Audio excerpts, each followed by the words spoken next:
Great, thank you so much, Adam. So hello everyone, can you hear me quite well? Yes, thank you. Okay. So hi everyone, my name's Dalila and I'm a fourth year medical student at Barcelona, London. So first, thank you all for being here today. And I'd also like to extend my sincere gratitude to Adam for inviting me to share my reflections following my participation, as he said, in the Student Voice Prize last year. So this opportunity has been incredibly meaningful to me as it's deepened my understanding of the unique complexities faced by those living with rare diseases. So today I'll just be discussing my reflections of HSP, which I'm sure you all know a lot about, and the intertwined themes of uncertainty and medical communication that define the rare disease journey. And through this presentation, what I hope is to highlight some of the lived experiences of rare disease patients and the challenges they may face and the transformative power of effective communication and advocacy. So yeah, let's dive into it. Next one, please. Thank you. So my journey into research is still in its early stages, but I'm actively seeking opportunities to make a meaningful impact in patient care. And I'm driven by a deep desire to improve patient outcomes through a blend of clinical insight and advocacy. And I'm always looking for ways to expand my experience in this field. So what inspires me the most about research is its potential to create real tangible benefits for patients, particularly those navigating underexplored conditions like HSP, for example. Each experience I've had in patient care has offered insight into the unique challenges patients face. For many, in fact, this journey includes navigating complex healthcare systems, advocating for themselves in settings that are often unprepared to support them fully, and handling the emotional toll of living with a rare diagnosis. Even though I really don't like using the term rare whatsoever. So I've had the privilege of participating in several projects focused on advancing patient care. And these experiences have illuminated for me the complex intersections of clinical care, outreach, and also patient advocacy. And moving forward, I'm excited to build on this foundation and pursue more opportunities to bring awareness to these challenges.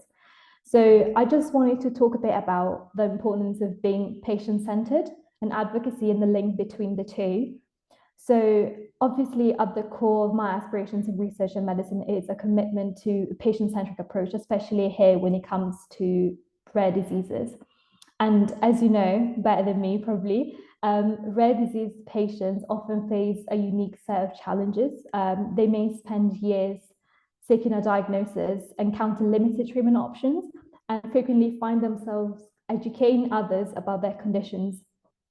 But when care and research are patient-centric, or try to be patient-centric, we put their voices and experiences at the heart of every decision, making sure they're seen, heard, and validated as much as possible.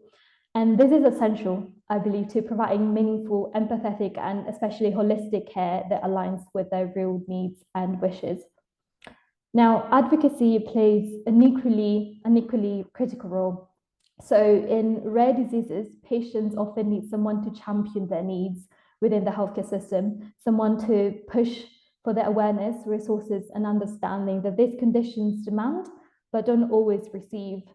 And as a future healthcare professional, hopefully, or for the current healthcare professionals, researchers, and advocates, we can try and create a bridge between patients and a system that doesn't always cater to their needs.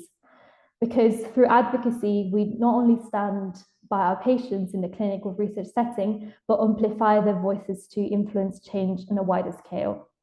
So, it's not just about treating a condition, it's about supporting a person's journey throughout. And this mindset ensures that we're not simply studying or managing a disease in a way, but we're empowering individuals, supporting families, and also honoring the resilience of those who face these health challenges every day. Next one, please. Yeah. So this is also part of the reason why I decided to participate, as Adam was saying earlier, in the Student Voice Prize last year. So this is an annual competition in collaboration with Medics for Rare Diseases and Find a Cure that's aimed at encouraging students to engage in deep reflection and also exploration of rare diseases and the broader impact in the communities. And taking part in this competition has provided me with a unique opportunity to study and engage with critical real-world challenges in healthcare. Because, as you know, rare diseases, whilst affecting a relatively small segment of the population individually, they represent a significant and often under-addressed area in medicine. Next one, please. So, yeah, as you may know, rare diseases are often defined as conditions that affect fewer than 1 in 2,000 individuals. Yet globally, over 7,000 rare diseases affect approximately 350 million people. So this is an astonishing number, as you may know, that highlights both the scope and the significance of these conditions. And especially for patients with rare diseases, the road to diagnosis is frequently long and frustrating. So with limited awareness, delayed diagnosis sometimes, and often inadequate treatment options, many patients and their families spend years navigating a system that isn't equipped to address their unique needs. So despite the high number of individuals affected, rare diseases often receive relatively little attention, unfortunately, in the average medical curriculum. And this gap can lead to patients feeling isolated or misunderstood, and often leaves healthcare providers without the tools they need to recognize or manage their conditions effectively. Sometimes they might even misdiagnose patients. And that is also why I believe that raising awareness of these conditions and their challenges is an essential step towards change. So whilst, as I said, medical training provides us with some sort of foundation here and there, it's our responsibility, our main responsibility, to seek out knowledge that goes beyond what is conventionally taught, so that we can offer all patients the highest standard of care possible. Next one, please. Thank you. So for my essay in this competition, I chose to answer a question that delves into one of the most interesting challenges for patients with rare diseases. And the prompt was this: so using a case study, explore how uncertainty can impact people living with rare disease and their families, and consider the physiological, emotional, and practical effects and effective and ineffective medical communication around uncertainty and health. So this question in particular really resonated with me, as I could see how uncertainty can compound the challenges patients face. So in rare diseases, where answers are often few and far between, managing the unknown becomes an everyday reality, unfortunately. So the impact of medical communication, or just communication in general, really, whether it's clear or muddled, can be life-changing for these patients and their families. And when information is provided with empathy, clarity, and most importantly, it's comprehensive, whilst also addressing the patients and the family's concerns, ideas, and any expectations they might have, it can create a sense of real partnership in this journey. But when communication isn't effective or even absent sometimes, as we will see in the next few slides as well, it can lead to mistrust, anxiety, and an overwhelming sense of isolation. So absolutely, this experience has deepened my understanding of the landscape of rare diseases and further ignited my passion for patient advocacy and research. And I realized that even more that as healthcare providers, or future healthcare providers in my case, we don't just diagnose and treat. In fact, we shouldn't just do that, but we should guide, support, and often stand as a pillar of reassurance in the face of uncertainty. Next one, please. Yeah. So I think one of the most powerful themes in my research and reflection has been the pervasive impact of uncertainty in individuals, as we touched upon a little bit, with rare diseases and their families. So as we mentioned, as someone living with a rare disease, the lack of definitive answers can be one of the greatest challenges. And questions around progression, treatment efficacy, and potential complications are constant. And for many, there may never be a clear answer. So these uncertainty affects people on multiple levels. Psychologically, it can create a cycle of anxiety and fear, which in turn affects emotional well-being. And the unknowns make it difficult to plan for the future, leading to practical challenges in life decisions, career paths, and even everyday routines. Next one, please. Yeah. And for families, uncertainty also brings its own set of trials and challenges.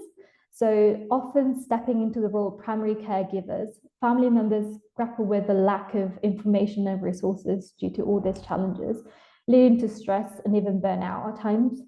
And I realized through my study that effective communication can alleviate some of this burden, providing patients and families and everyone really with the tools they need to cope and move forward.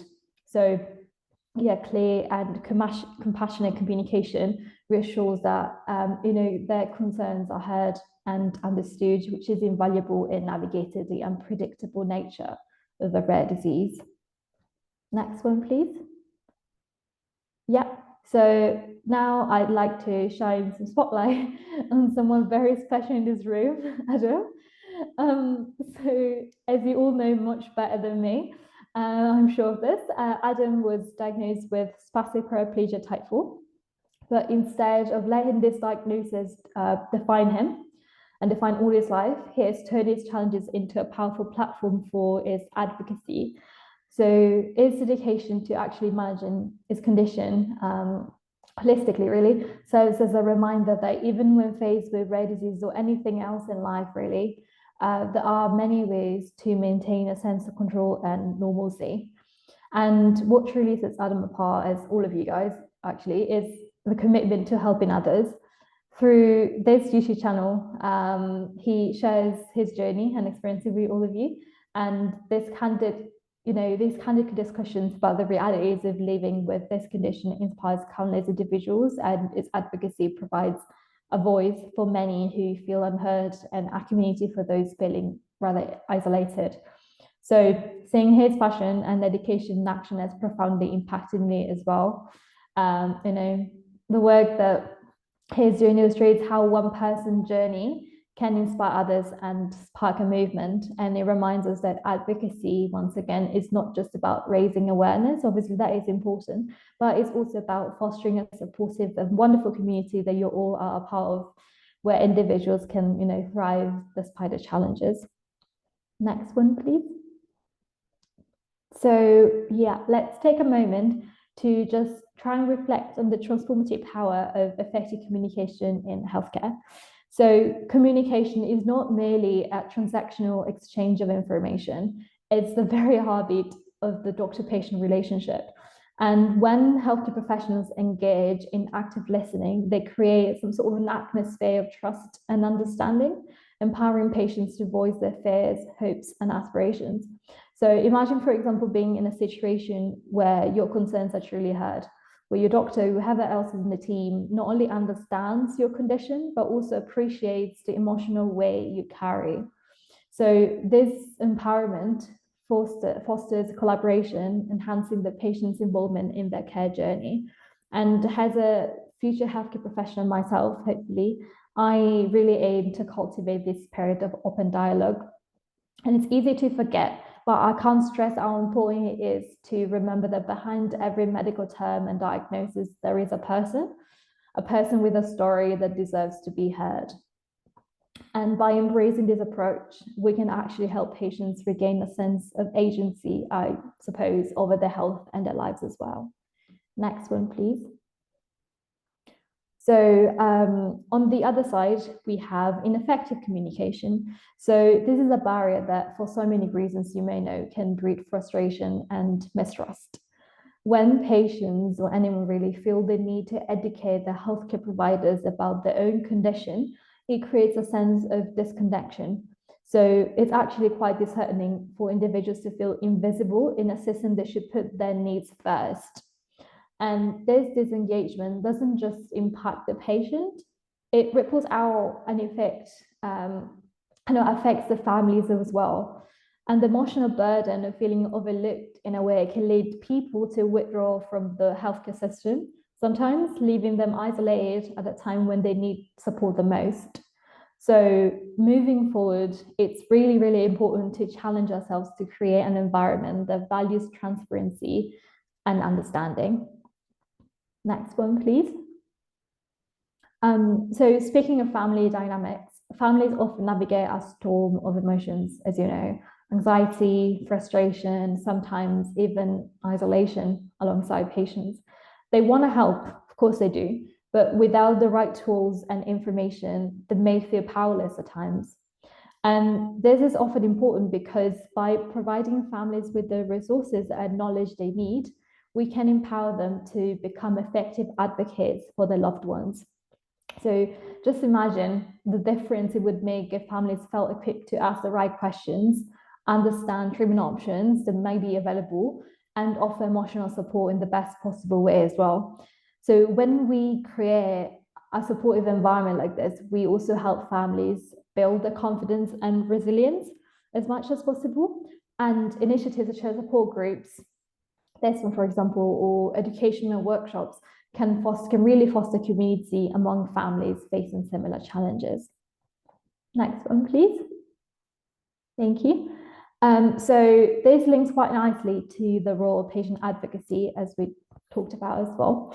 So as we said, advocacy is not just a duty, it's a powerful privilege that we all share, and we should take advantage of it as well. So Adam's work here serves as an example of what advocacy can achieve, and he highlights the pressing need for greater awareness of rare diseases and the unique challenges faced by those living with them.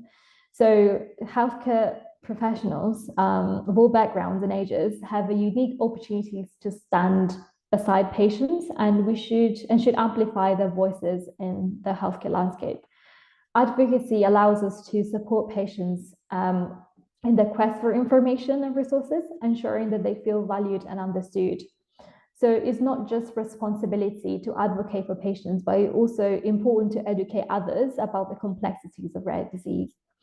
And together, hopefully, we can reshape this narrative around these conditions. It might be difficult, but we can try and foster a culture of understanding and compassion. Next one, please. Thank you. So what's for the future? So as we look to the future, it's quite clear that improving outcomes for those living with rare diseases depends on three main pillars: effective communication, advocacy, and ongoing research. And each of you here, and anywhere in the world really, embodies the strength and resilience that drives the change in this field. Effective communication helps ensure that your voices are heard, and fostering partnership between patients and healthcare professionals. So advocacy is also essential, not just, as we said, for raising awareness, but for ensuring that needs are prioritized in research and healthcare policy. And change wouldn't happen without any of you guys. And looking ahead, the promise of medical research is hopefully immense, and advancements in understanding and treating rare diseases are on the horizons. And hopefully together we can push for more resources and attention that these conditions truly deserve. And your experiences and stories are powerful catalysts for this change. So if we harness this momentum and work together towards a future, we can create a future where rare diseases receive the attention and care they need. Thank you.